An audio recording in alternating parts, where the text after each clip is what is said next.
podcast da MIT Technology Review Brasil, apresentado por a Movery Hub.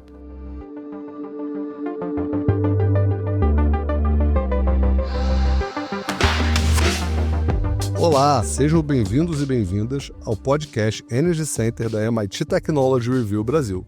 Eu sou o Hudson Mendonça, editor executivo da MIT Technology Review e CEO da Movery Hub. No episódio de hoje, vamos falar sobre os impactos dos pequenos reatores modulares, também conhecidos como SMRs, da indústria de energia nuclear. Essa conversa é o 7º episódio da nossa série especial baseada no relatório 10 Energy Megatrends, produzido durante o Energy Summit. Se você ainda não viu os outros programas, chega lá no nosso feed. Para me acompanhar nessa jornada, tenho novamente ao meu lado meu parceiro de bancada, Tomás Gomes, jornalista especializado em negócio e inovação. E aí, Tomás, tudo certo? Fala, Hudson, tudo certo e você? Oi, pessoal, tudo bom? Vamos para mais uma tendência, então. Bom, Hudson, então para a gente abrir nossa conversa, e como a gente tem feito em todos os outros episódios dessa série especial de tendências, queria que você falasse um pouco, sobre o panorama geral da indústria de energia nuclear e principalmente os impactos que os pequenos reatores modulares, também conhecidos como SMRs, assim em inglês, vem gerando nesse setor, que aí é um dos mais promissores e disruptivos da transição energética. Excelente, Tomás. A gente sempre, quando fala das mega tendências, a gente fala de algumas que são especialmente importantes no contexto. Essa, sem dúvida, é uma delas.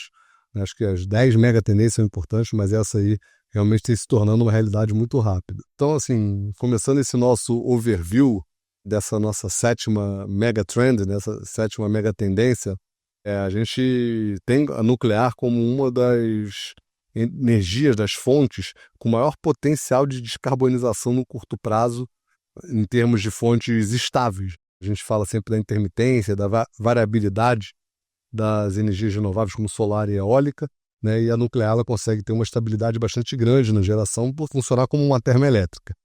Então, nesse contexto, os SMRs, os Small Modular Reactors, da sigla em inglês, eles representam uma evolução enorme no que existe hoje em termos de energia nuclear.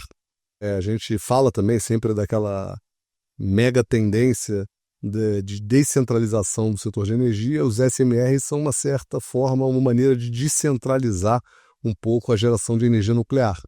As usinas nucleares, em geral, são grandes reatores, chega a 1.000 e poucos megawatts de potência instaladas, são grandes unidades geradoras. Com os SMRs você vai ter possibilidade aí de construir usinas bem menores. Recentemente, inclusive, tão pequena que a Enron lançou um ovo, que é do tamanho de uma cadeira, mais ou menos. A Enron, que está voltando aí para o cenário da discussão da energia global, que seria suficiente para abastecer uma casa. Então você pode ter literalmente uma usina nuclear portátil. Claro que tem ainda que vencer as barreiras culturais, o medo que as pessoas com certeza vai ter de ter um reator nuclear dentro de casa, no quintal de casa também. Mas isso aí é uma outra questão aí relacionada a essa Energy Megatrend. Mas a nuclear, ela é uma fonte, como a gente sempre diz aqui, e para o público geral é importante fazer novamente esse contexto, é uma fonte que não é renovável, mas ela é limpa. Ela não gera carbono, é uma fonte, quando você vê aquela fumacinha em cima da nuclear, de uma usina nuclear, aquela fumaça branca, aquilo é vapor d'água que é usado para resfriar o reator. Então aquilo ali não é um tipo de poluição, é um tipo de gás carbônico sendo emitido. Hoje, se você considerar fora do contexto dos SMRs, o grande desafio da nuclear são que essas plantas grandes elas demoram muito tempo a ser construídas, às vezes 10 anos para serem construídas, possuem um altíssimo custo de construção, então você não conseguia até há pouco tempo atrás fragmentar esse grande custo, então é uma decisão de investimento de muitos bilhões para fazer uma usina nuclear. E tem a questão de segurança, quando você faz um reator muito grande, ele começa a ser mais complexo de ser gerenciado. E os SMRs vêm para ajudar a resolver quase todos esses problemas. Ao fracionar, ter reatores menores, você tem um custo de construção menor também, então as decisões de investimentos podem também ser particionadas. Tem um prazo de construção bem mais curto do que um reator tamanho da maior parte das usinas hoje disponíveis, e também são mais seguros, você consegue controlar melhor, chegando no limite desse ovo novo da Enron que consegue gerar uma usina nuclear razoavelmente portátil. Então, com essa solução, provavelmente a gente tem um panorama de mais curto prazo de uma solução escalável para a geração de energia limpa de maneira constante. Vários relatórios da Agência Nacional de Energia, da IRENA, de outros atores apontam a nuclear como uma das maneiras mais eficientes de descarbonizar, principalmente quando você considera que ela substitui de uma maneira bastante adequada usinas a carvão, por exemplo, que são as mais poluentes de todas. Então ela faz realmente usa o mesmo princípio de uma usina termoelétrica.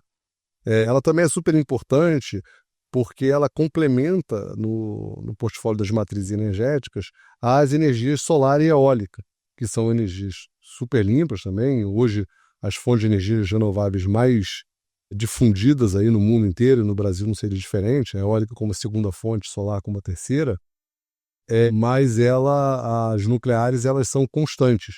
Né? A eólica você depende da força, da intensidade, do vento para fazer essa geração, e a solar, ela também depende da incidência solar, da região, do horário do dia.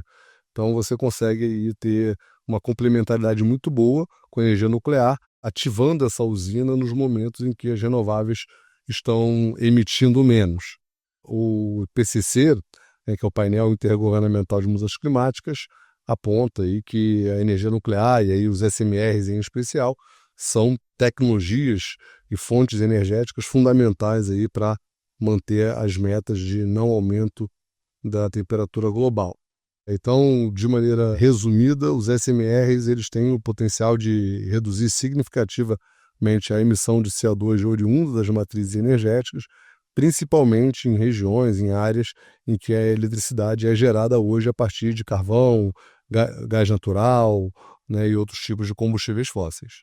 E a partir desse contexto geral, aí, quais seriam daí os movimentos, tecnologias e modelos de negócio que você destacaria, Hudson, que vem incentivando tanto o desenvolvimento, né, como a incorporação de SMRs na indústria, e quais são os desafios também? Bom, Tomás, então, nesse contexto do que vem impulsionando essa mega tendência, eu acho que essa é uma super especial para a gente, né, aqui da MIT Technology Review, do Energy Summit, porque a gente, analisando os dados, as tendências e as curvas, a gente percebeu que essa tendência seria algo muito relevante e grande. Colocamos isso dentro do nosso relatório do Energy Summit, que aconteceu em junho, e de setembro para cá, todas as Big Techs passaram a apostar pesadamente nisso. É claro que provavelmente elas estavam estudando isso antes, não foi porque a gente falou que elas adotaram, mas em nível global, né, a Microsoft tomou a decisão e anunciou que vai reativar a usina de 3 Mile Island lá nos Estados Unidos para gerar energia nuclear para os seus data centers. A Amazon assinou um protocolo para gerar quase 1 megawatt com a X-Energy também em outubro.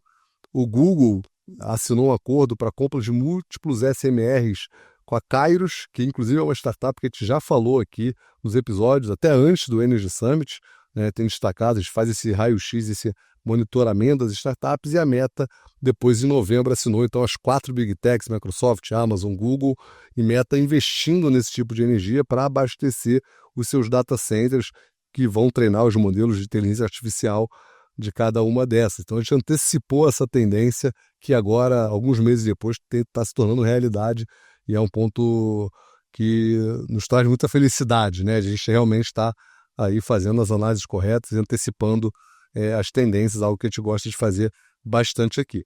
Falando sobre a tecnologia propriamente dito, né, acho que o primeiro item é o próprio desenvolvimento dos SMRs.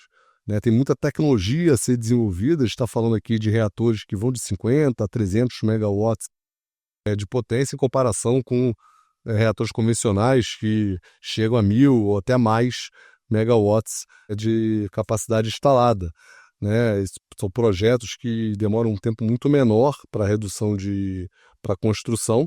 Né? Então, por exemplo, a NuScale, que é uma das líderes em desenvolvimento de SMR,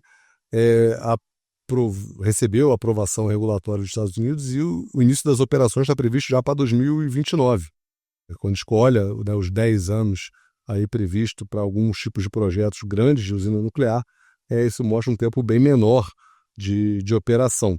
A startup dinamarquesa Seaborg Technologies também tem um modelo super interessante de reatores compactos. Eles estiveram com a gente, né, um dos co-founders dessa startup europeia de destaque, no Energy Summit, falando um pouco sobre a tecnologia e o que vem aí pela frente. Outra coisa importante são os custos e a escalabilidade. Um SMR tem uma estimativa de custar hoje, com a tecnologia atual, entre 1 e 3 bilhões de dólares. Né? Um reator nuclear tradicional varia de 6 a 9. Então, a gente está falando aí de 6 a 3 vezes mais, né, no pior cenário, de custos de um reator nuclear tradicional em relação aos SMRs. Então, ou seja, você precisa tomar uma decisão, é diferente você tomar uma decisão de 1 bilhão de investimento uma decisão de 9 bilhões de investimento. Então, isso também é uma coisa que tem que ser observada aqui.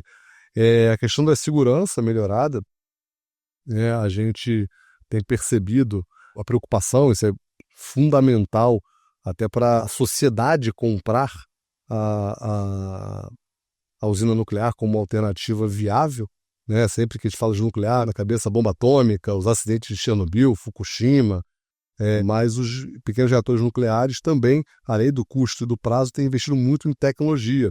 A Seaborg Technologies, que a gente mencionou, eles têm um modelo de refrigeração a sal fundido que torna, né, todo o processo muito, muito, muito mais seguro dentro do contexto da geração de energia nuclear. Tem as aplicações mais flexíveis também, né? A gente tem visto aí soluções que podem ser instaladas em navios, de tão seguras que elas são, fazendo você ter uma usina nuclear móvel. A gente também, acho que um destaque legal são as iniciativas globais. A gente está falando aqui no Canadian SMR Roadmap, que o Canadá lançou para mapear tudo que está sendo feito, o Reino Unido também fazendo ações e intervenções estratégicas até 2030, a China e a Rússia com projetos também de SMR, os Estados Unidos. Então, ao redor do mundo, aí, várias iniciativas importantes. E, por fim, uma coisa que tem que ser observada para isso tornar realidade o mais rápido possível é a questão regulatória. Os SMRs têm características muito específicas, né, diferentes dos reatores tradicionais, e vai demandar desafios também na sua regulamentação em relação a novos combustíveis, sistemas de refrigeração, locais que eles podem ser instalados. Então tem uma série aí de questões aí que precisam ser resolvidas do ponto de vista regulamentar para que os SMRs se tornem de fato uma realidade em larga escala. E aí, Hudson, como você comentou, a gente está falando aí de um setor da tecnologia que tem um ecossistema, uma realidade e uns gargalos bem específicos. Então, pensando nisso, quem seriam os principais stakeholders envolvidos na consolidação do setor? Então, Tomás, acho que no episódio de hoje, nessa mega tendência de hoje, a gente vai destacar as duas pontas que possuem dinheiro. Como a gente falou, mesmo sendo muito mais barato, né, esses mega reatores nucleares, esses pequenos reatores nucleares, né, sendo mais baratos, ele mesmo assim custa alguns bilhões de dólares, algo que não é barato para uma startup tradicional. Então, o primeiro que eu gostaria de destacar é o governo, né, que tem esse papel e tem financiado, né, cada vez mais a energia como um ativo estratégico dos países, né, nesse contexto aí pós 20 de janeiro, né, o mundo vai olhar o setor de energia de maneira cada vez mais intensa do ponto de vista geopolítico. Então, os governos aí ao redor do mundo vão ser fundamentais para financiar esses projetos de maior risco, financiar pesquisas, gerar incentivos fiscais para a adoção, né, dessas políticas públicas. Então, é super importante o papel do governo, que vai atuar no regulatório e também no financiamento público para a implementação desse tipo de usina, né, e de solução de fonte energética. E o outro ponto são as grandes corporações. A gente falou aqui, né, te antecipou no relatório a importância em que as big techs, as empresas que hoje trabalham com os modelos de IA generativa, né, de inteligência artificial, né, têm investido muito em data center para poder treinar esses modelos e para poderem ser utilizados esses grandes modelos, né, de LLM. E esses data centers consomem uma quantidade brutal de energia. né? Uma busca, a gente sempre fala aí no chat GPT, consome de 15 a 20 vezes mais energia do que uma busca no Google tradicional, né? E o próprio Google está adotando os modelos de inteligência artificial no seu buscador, então isso vai aumentar bastante o consumo energético de todos eles. E a solução limpa e estável que se põe de maneira mais rápida é a energia nuclear. Não à toa, a Amazon, Microsoft, Meta e Google, nos últimos meses, têm investido aí em protocolos e acordos de cooperação de compras de reatores nucleares e, principalmente, de investimentos na área dos SMRs, né? Todas elas com projetos ligados a essa área. Então, meu destaque aí seriam para essas duas pontas, governos e corporações, principalmente pela sua alta capacidade de investimento, tanto nas tecnologias quanto na difusão desse tipo de tecnologia. E tendo como ponto de partida esses stakeholders e também expandindo para outros stakeholders envolvidos nessa cadeia, quais seriam aí os próximos passos, por assim dizer, né? O que pode ser feito para impulsionar esse movimento nos próximos meses? Quais são aí as ações recomendadas pelo reporte? Então, no ponto de vista governamental, acho que a grande contribuição é acelerar a regulamentação para aprovação de novos projetos de SMR, criando normas claras e ágeis para que esse tipo de tecnologia possa ser implementado. Isso aí eu acho que é talvez o ponto mais importante aí de tudo isso que a gente está falando. O setor de energia já é um setor bastante regulado, o setor de nuclear também é bastante regulado. Quando você fala de energia nuclear, é bastante regulamentação que precisa ser superada, desenhada para que isso seja implementado. Nas grandes corporações, com a implementação do SMR, provavelmente muitas empresas que são grandes consumidores de energia, a gente falou aqui das Big Techs, mas a gente tem também empresas ligadas à área de siderurgia, cimentícia, química, que consomem grandes quantidades de energia. Essas empresas aí podem também ser grandes investidores, né, em SMRs para gerar energia para o seu consumo próprio de maneira limpa. A academia tem muita pesquisa sendo feita, é um tipo de energia que tem uma relação muito grande com o desenvolvimento acadêmico em laboratórios de ponta ao redor do mundo. Então, a academia tem feito diversas pesquisas e tem que continuar fazendo aí nos próximos meses relacionadas à eficiência dos reatores, a sistemas de refrigeração desses reatores, a modelos mais seguros, né, que vão, e o próprio combustível nuclear de próxima geração, né? Já falou aqui no episódio passado do triso, né, que é um tipo de combustível mais eficiente para a energia nuclear, vem muito de pesquisa acadêmica. Né, os investidores podem criar fundos de investimentos para financiar projetos de energia nuclear, e aí com foco nos SMRs, né, que é com essa oportunidade emergente aqui, e as startups, a gente está falando aqui mais uma vez das Deep Tech, Hard Techs, Tough Techs, que vão desenvolver os novos SMRs, as novas soluções do futuro, soluções de armazenamento de energia associados a esse tipo de geração de energia, e também uma questão que tem ganhado força, né, na discussão aqui no Brasil, o gerenciamento de resíduos nucleares, né? O Brasil não tem hoje, por exemplo, um lugar de armazenamento permanente, hoje armazenado em áreas regulamentadas pela CNEM, né, aqui no Brasil, mas não de maneira estrutural. Então, essa é uma possibilidade aí que a gente tem para olhar nos próximos anos.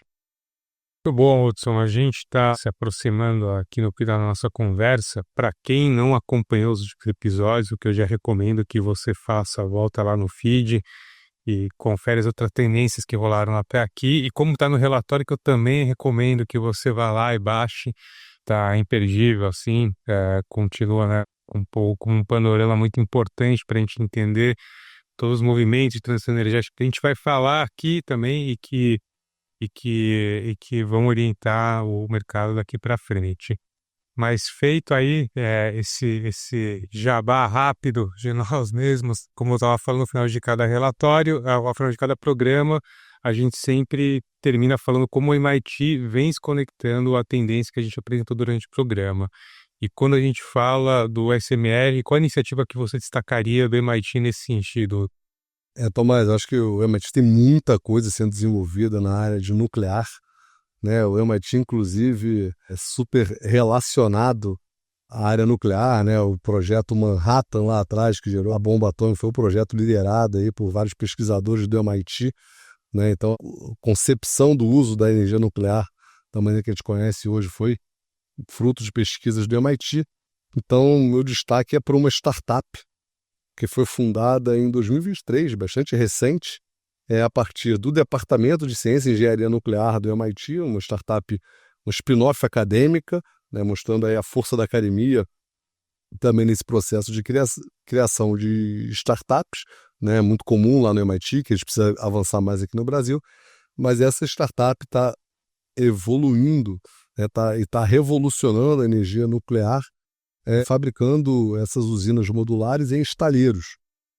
Você consegue eventualmente colocar essa usina num navio, então a gente vai ter não só uma usina nuclear de menor porte, mais fácil de ser instalada, mas ela móvel também, né? Então, cidades litorâneas, por exemplo, podem construir uma solução dessa e alugar uma usina nuclear por algum tempo, né? Salvo as proporções aí, tem a questão de infraestrutura, mas abre uma possibilidade aí de a gente olhar o setor de energia de uma maneira diferente através dessas usinas fabricadas e instaladas em grandes navios.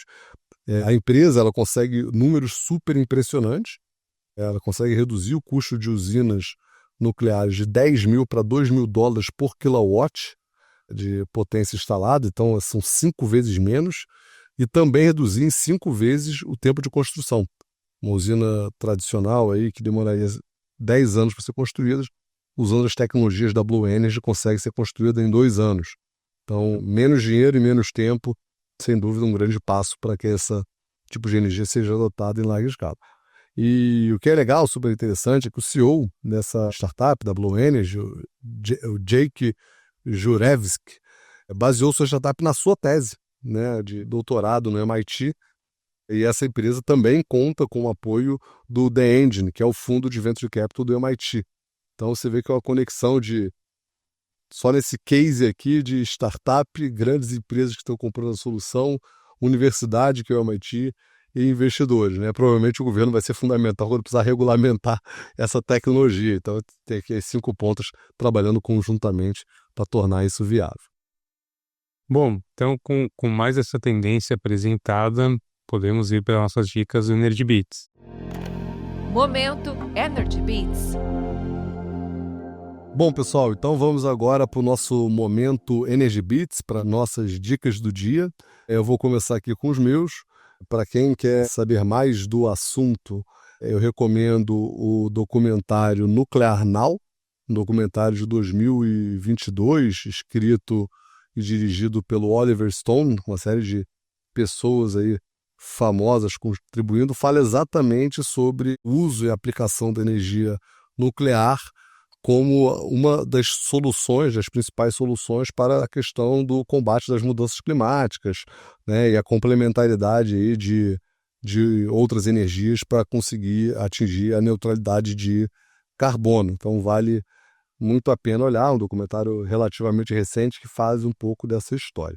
O meu outro beat de hoje é o perfil da Isabelle Burmek, que é uma brasileira, uma modelo brasileira, esteve aqui, falamos aqui também dela no episódio anterior, o nuclear, mas o perfil dela chama Isodope.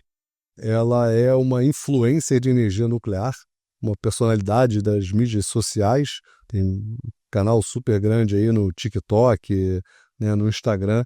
Então ela usa essa sua influência para promover os benefícios da energia nuclear no combate às mudanças climáticas.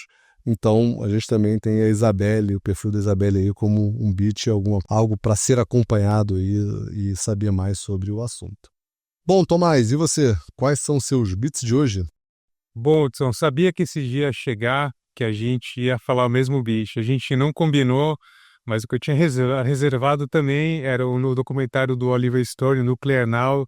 Então, vou reforçar o seu hoje. A gente vai sair com um beat unificado daqui, mas acho que vale super a pena ver. É uma investigação profunda, um documentário recente, repercutiu bastante. Complementaria que ele está disponível nas principais plataformas de streaming, mas para alugar, pelo menos aqui no Brasil. Então, dá para encontrar ele na Apple TV, no Prime Video e no Google Play também.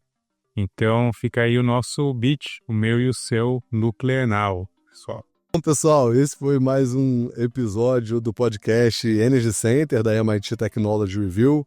Mais uma vez, muito obrigado por passarem esses minutos com a gente. Não deixe de seguir o nosso perfil da MIT Technology Review Brasil, nossa plataforma de podcast preferida, também nas redes sociais e no nosso site. Vai lá. Tomás, mais uma vez, muito obrigado pela conversa e pela parceria.